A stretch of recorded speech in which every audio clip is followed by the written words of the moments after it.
From the Battle of Bo Wangpo in 202 AD to the eve of the Battle of Red Cliff in 208 AD, Liu Bei, who had spent half of his life on the battlefield, spent 6 quiet years in Xinye. He is like a security guard hired by the owner, Liu Biao, who sits idly at the northern gate of Jingzhou every day, watching Cao Cao gradually unify northern China in his conquests across the south and north, all the while touching the flab on his thighs, lamenting the uncertainty of the future and weeping.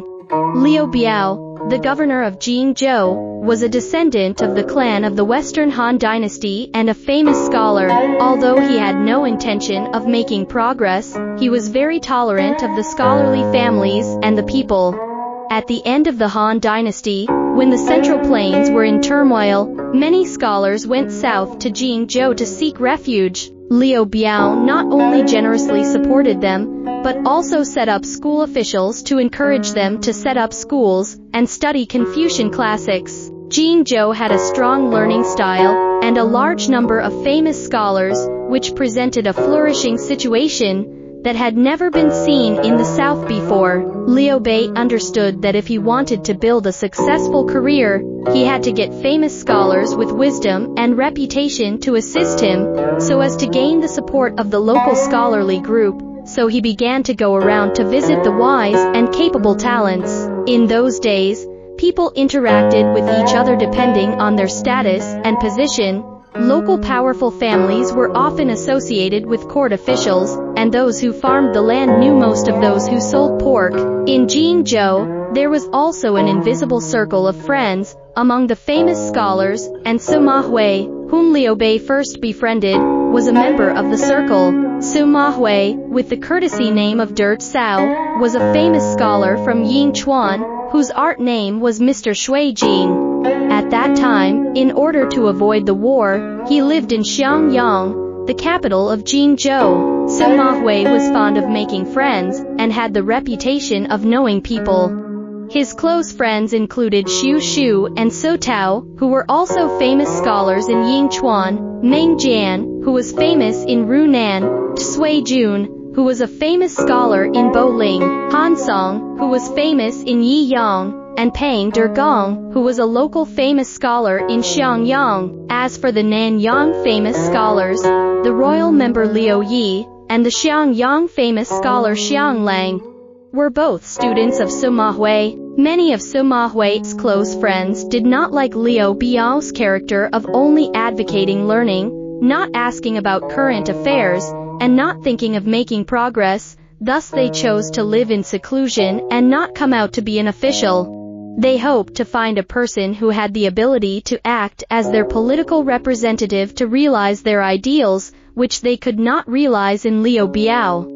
This was the reason why Liu Bei chose Sima Hui to be visited. Sima Hui recommended 2 men to Liu Bei, Pang Tong and Zhuge Liang, of whom Pang Tong was the nephew of Pang Dergong, while Zhuge Liang could be considered a student of Pang Dergong. Pang Dergong had a very high appreciation for these 2 young men, calling them the Young Phoenix and the Sleeping Dragon. The reason why such famous people as Sima Hui and Pang Dergong spared no effort in recommending Zhuge Liang and Pang Tong was, of course, that they still looked forward to realizing the value of their own lives through them. Soon Xu Shu admiringly joined in Liu Bei's command. He once again recommended his good friend Zhuge Liang to Liu Bei. Zhuge Liang, courtesy name of Kong Ning, was a native of Langya, Xuzhou, whose ancestor Zhuge Feng had been a commandant of Suli, and whose father, Zhuge Gui, had been the deputy prefectural governor of Taishan. A standard family of officials, Zhuge Gui had 3 sons and 2 daughters,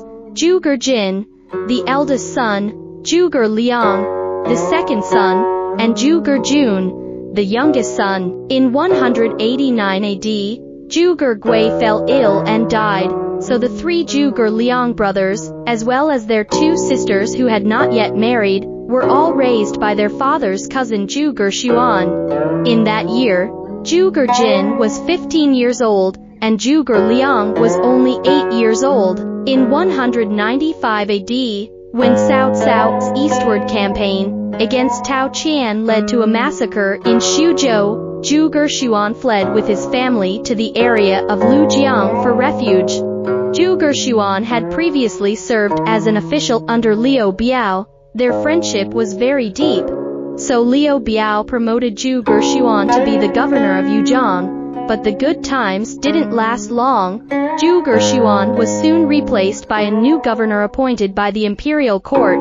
After losing his official position, Zhuge Liang took Zhuge Liang and his siblings to Liu Biao. However, Zhuge Jin, who was already an adult at this time, did not follow his family to Jingzhou, but traveled north to Chu'er and stayed in Yangzhou. However, Sun Che, lord of Jiangdong at that time, could not appreciate these so-called famous scholars from the north of the Yangtze River, and it was only after Sun Ce's death in 200 AD that Zhuge Jin was recommended by Hongzhu, Sun Quan's brother-in-law, to Sun Quan, who was eager to cultivate a new force, and thus Zhuge Jin stepped into the officialdom of Jiangdong. After Zhuge Liang and his siblings came to Xiangyang, although Zhuge Xuan died within 2 years, Zhuge Liang still managed to squeeze into the circle of scholars in Jingzhou by relying on his uncle's connections.